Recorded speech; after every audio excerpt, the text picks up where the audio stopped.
Okay, preparing for your midterm. Midterm is on February 18, excuse me. And the exam is going to be comprehensive. And I'll explain what that means. And I'll also look over some topics and maybe bring you guys some sample exam questions, because I know you'll always like that. That way you can be prepared. So comprehensive means explain concepts,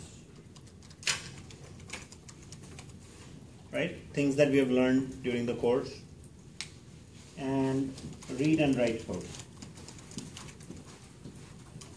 Both of those things. Okay? So I'll probably end up giving you guys about 8 to 10 questions. There might be some subparts, right? And I would think about 2 to 3 questions on explaining concepts, and about the remaining, 6 to 8 questions on reading and writing.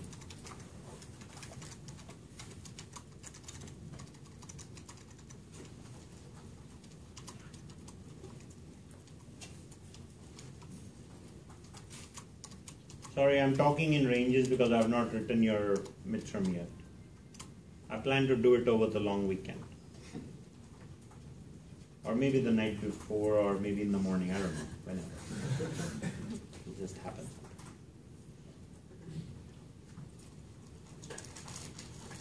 So, topics.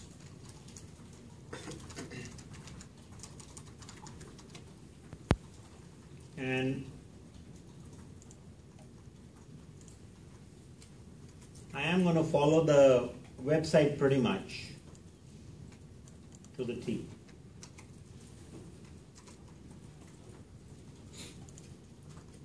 So programming background. I'm pretty much restating what's there, right? So programming background. So rather than say retype everything, I will say A1 through A5, as is referenced on the website. And one thing is, my exams are always open book and notes. It's not open internet. So does this mean that you will be downloading all the notes and printing out pages and pages? No. You can only use the class website. So you can open your browser, just don't go Googling all over the internet, right? I just want to make sure that you only have this website open and you can check out things. Okay? Open book and notes means that you can look up things on the fly if you need to for some elements, but I highly recommend using your own notes if you have been taking those, right? Using those notes is better because you process things, right? So A1 through A5, Java history and features, computing basics, memory organization, bits and bytes. So on history, there's not a whole lot to ask. I mean, history is history, so.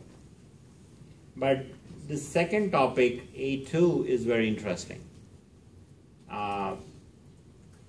Computing basics, some definitions can come up. On memory organization and bits and bytes, I could say that you have a number that's a 12-bit number in base 2, convert that to base 10, right? Or vice versa.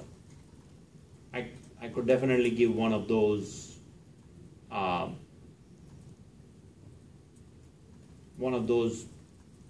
conversion questions. Okay? If I'm not making sense, let me know.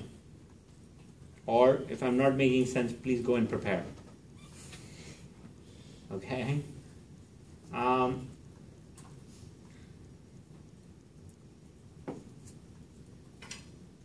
Then we have programming languages overview, like compiled versus interpreted languages, or language generation, first to fifth.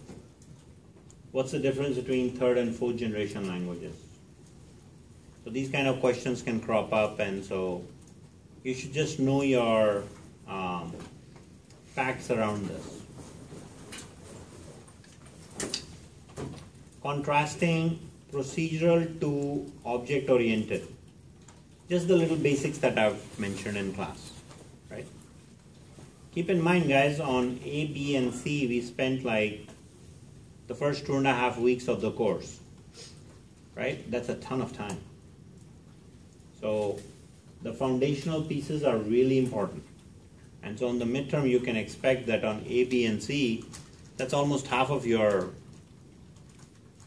time that we have spent. So midterm will have about half of those questions. Okay? It's a programming course, yes, but I need to ensure that the foundational pieces are together. Okay? In your mind.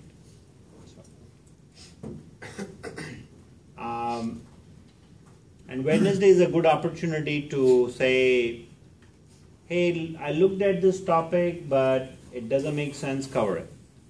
And I can spend a few minutes on it. But you also have the videos, so I think you're good there.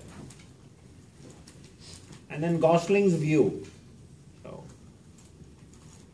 So a ton of questions are possible on these topics. I don't think I'm going to worry too much about history. Maybe in a history class.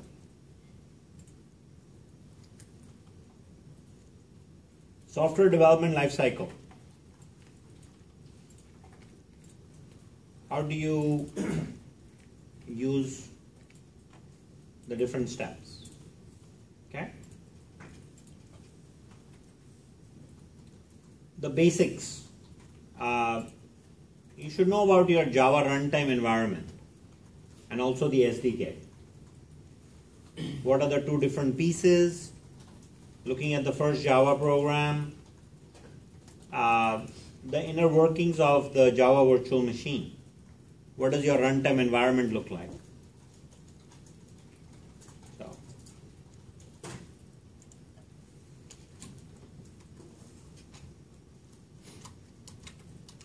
So these are the topics, folks, that I'm numbering out here. These are the topics for concept questions.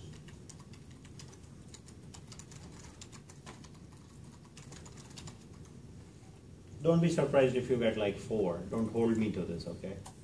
It really depends on the morning, how good the stock market is. That's a joke, of course. Stock market has nothing to do with the complexity of your midterm. So, coding. Knowing how to work with variables.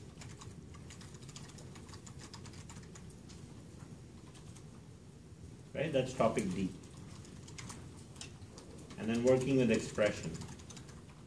When working with variables, you should know your data types, conventions for naming variables,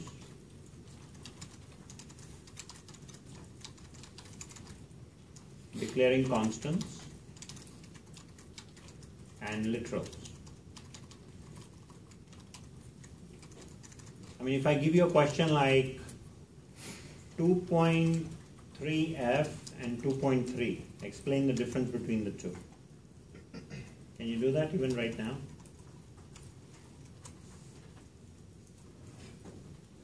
People that aren't on Facebook can probably answer that question right now. One's a float. One's a float, the other is a double. So what does that mean? This is going to take 4 bytes, this is going to take 8 bytes. You guys should be able to say that very clearly. How many bytes does a char occupy in Java? 1, 2.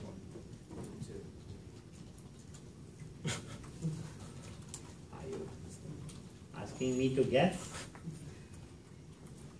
How many bytes does a char occupy in Java? And there's only one correct answer. I heard 1 or 2. Maybe it's 3. Maybe it's 3 bytes. It's 2? 2. You're confident. Is that your final answer? Could someone else go first? Then I'll say it's my final answer. It is 2 bytes. Right? So if I say, how many bytes will this occupy? Or how many bytes will this occupy? Yeah, you guys should be able to answer that. So this is what? 2 bytes? How many bytes is this? 6. Very nice. So you see, you can get some questions like this which I consider coding questions. Because this is learning to walk. And I promise you'll be starting to what is the next thing to walking? Hiking?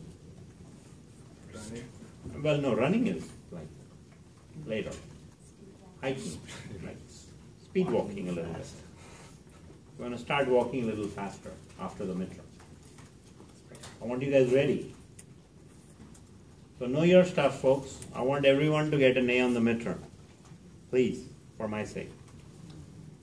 I would not expect anything else. Then you might say, well, just give everybody an A then, right? Well, it's got to be earned, of course. We have to play this game of question and answers. Okay, when working with expressions, and I'm now focusing on topic E for expressions, how convenient. You have to know your stuff. You have to know your operators. All the arithmetic operators, precedence, and associativity.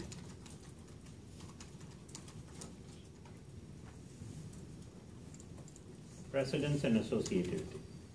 And then balancing data types. This is a really good opportunity for me to ask questions, because I might say, well, we've got a bunch of different data types. I'm going to assign a value. You're not going to have your compiler to help you out and say, that's a compiler error, right? I might give you a bunch of expressions and say, assign these values and tell me what the output is and what will be printed out. You got to be able to you have to be able to do that without using a compiler. Okay? So knowing all these rules is helpful. Especially there is a precedence chart in your text. And there's one in the notes too. Please stare at that for a few minutes. I'm talking about this guy right here. Okay? It's in topic E. Just stare at it for a little while and say, okay, which operators are higher, which operators are lower. So, know your postfix and prefix concepts. Keep in mind, I can always put in a question like this.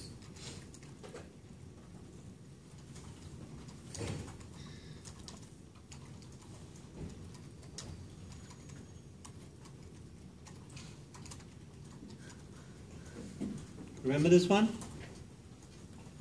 You're not supposed to do that. I mean, you might start scratching your head and actually start figuring out an answer to this question. My suggestion is just say, well, don't write code like this. And that's a totally valid answer. Because the value of x, and when you say that, I mean, don't reply by saying, don't give me questions like that. But reply by saying, this is not a good coding practice because the value of x, trying to figure out the prefix result is non-determined, right? what will you base the value of x on? Will it be 5? Or will we factor in x plus plus and then say it's 6, and then add 6 to that and it'll become 7? Then we'll say 6 plus 7 is 13 and say 13, or will it be 6 plus 5, meaning it's 11? Right? So I'm certainly going to get clever about using these concepts, and the answer I expect from you guys is the usage of postfix and prefix operators in the same expressions is just simply a bad idea for the following. And when you say that, you get your points. Okay? Am I pretty clear? Okay. And then of course there is that shorthand which I know a lot of you are been using. Because you don't want to type one more character. So you're using that. You should know what that means, right?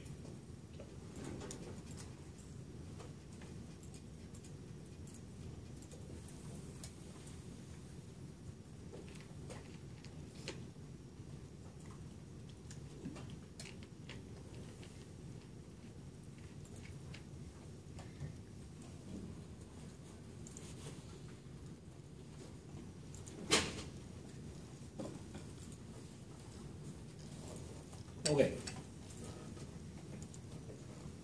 So we keep going, and we talked about input-output.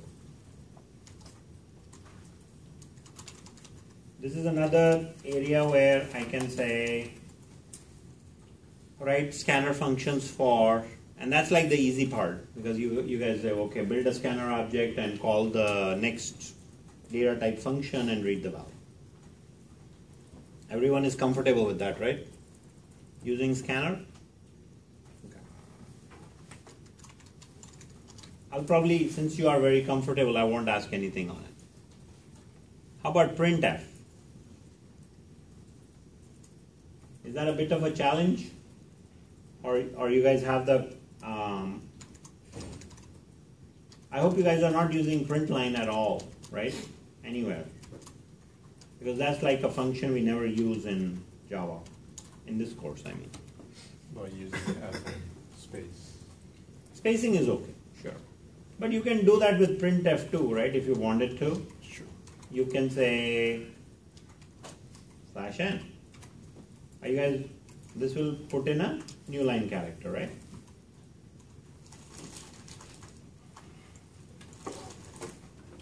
You guys knew that, right, or no?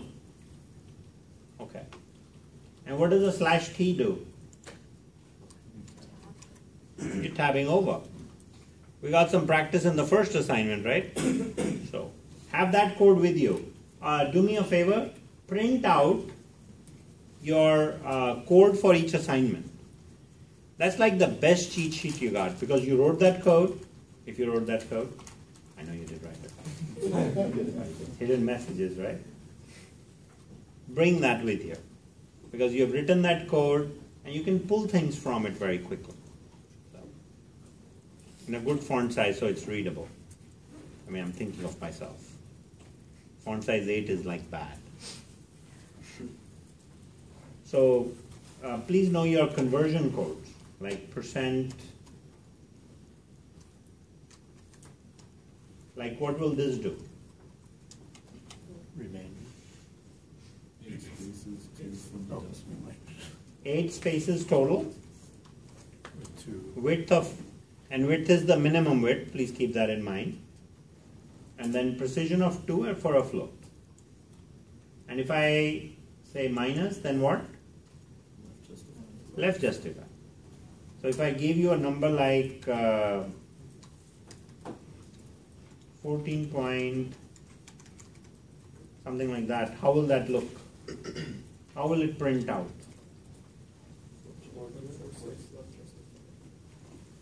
14.46 left justified. Very good. So that means you'll have to show that there are 3 spaces on the right side. So when you give me your answer, I would want to see that, left justify is shown with 3 extra spaces. So you'll have to visualize that. If you just write 14.46, I'll give you partial credit, not full credit. Because I don't know how you left justify or right justify in air. You'll have to show it. Okay? So. Then we are working with some work with unary operators, math package. Okay.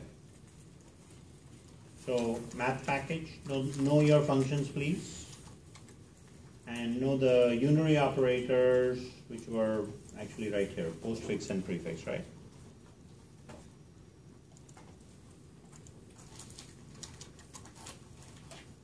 So then we move on to if statement.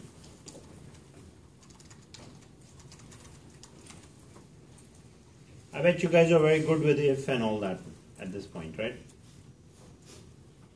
Considering work on lab 5. So you should understand relational operators, logical operators,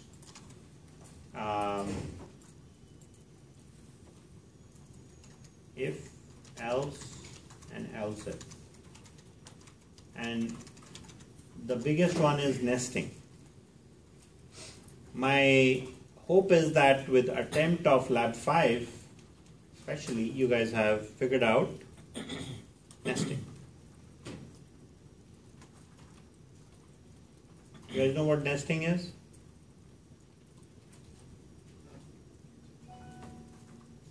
Can I get a response? Yes. Yes. Using an if statement inside another if statement. Did you guys see the usage of that in the in assignment number 5? Yep.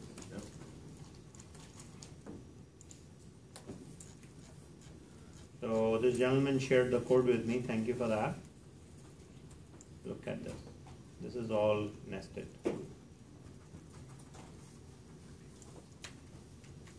So this is online, so you guys can copy this code after understanding it, okay?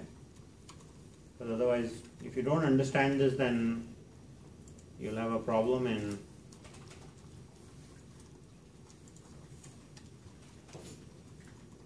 your midterm.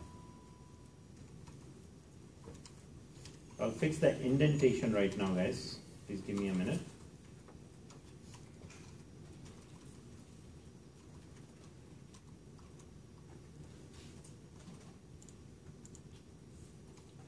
One of the things about copying and pasting from a PDF is that you get these special characters in the compiler that give you unnecessary errors. And that's like the unfortunate part.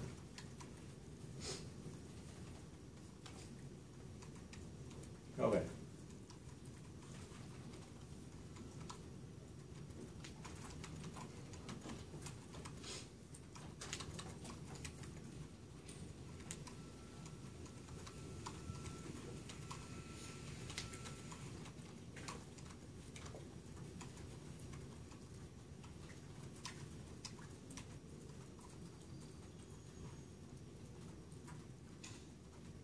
I think I have it now.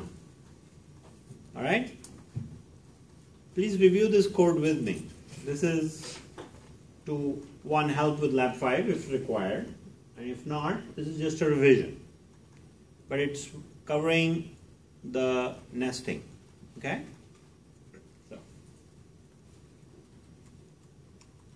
So if number of checks is between 1 and 20, meaning if I get a value like 10, if that's the value I'm going to process, then what happens with this nesting statement is I'm going to say the check fee is $1, and I'm not even going to execute this else part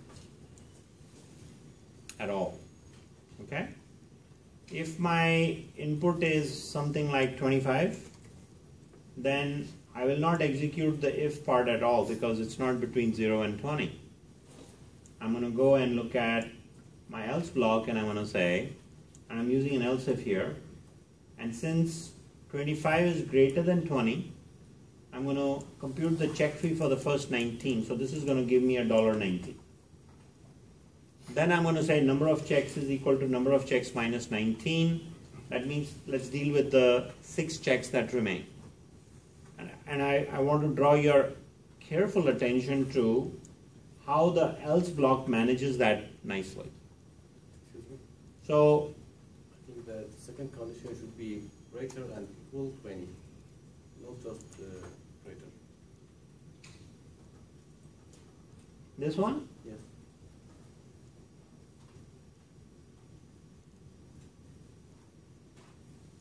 You're right. It should be, because otherwise if we have 20, then we won't get $1.98, we'll miss it. Yes, correct. So we compute the fee for 19 checks at 10 cents, and then we get the 6 checks here. And I was on 25. And if it is between what? 0 and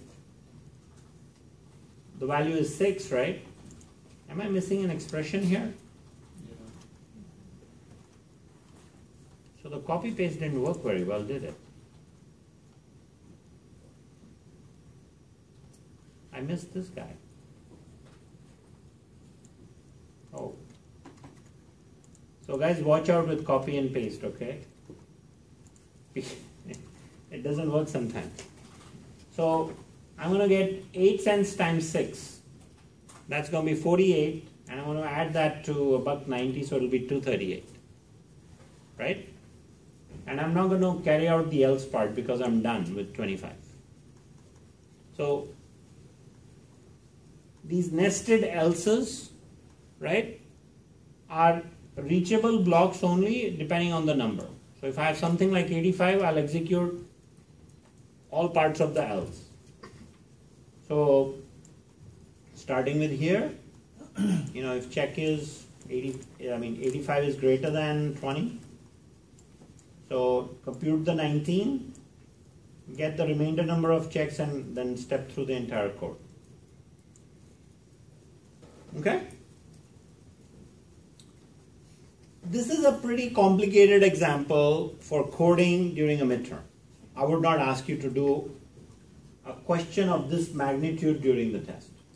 But what I will expect is that you should be able to handle something like part B of assignment 5, where you have got 3 scores.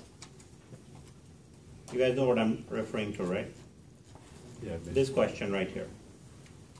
I totally expect that you guys should be able to handle a question of this magnitude. Maybe not all input, output, and so on, but just the nested if statement. So, fair? Yeah?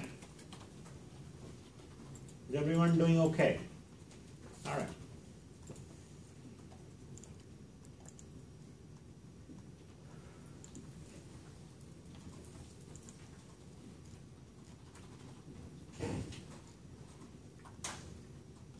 So today I'm covering loops. Do you want me to include loops on the midterm? Or shall I just say that's it? That's it. All right, well, you're my customer, so whatever is I'm going to cover today onwards will be on the final. Final is, however, cumulative. So please keep that in mind. I've said that in a recording too now. So we'll keep everything till today. Whatever is covered today will be on the final. But I also reserve the right to ask questions from the beginning of the quarter to the end. Pretty much anything that's covered in the final.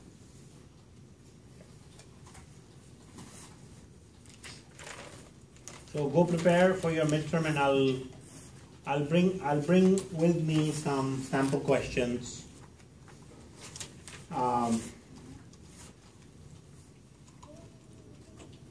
On Wednesday.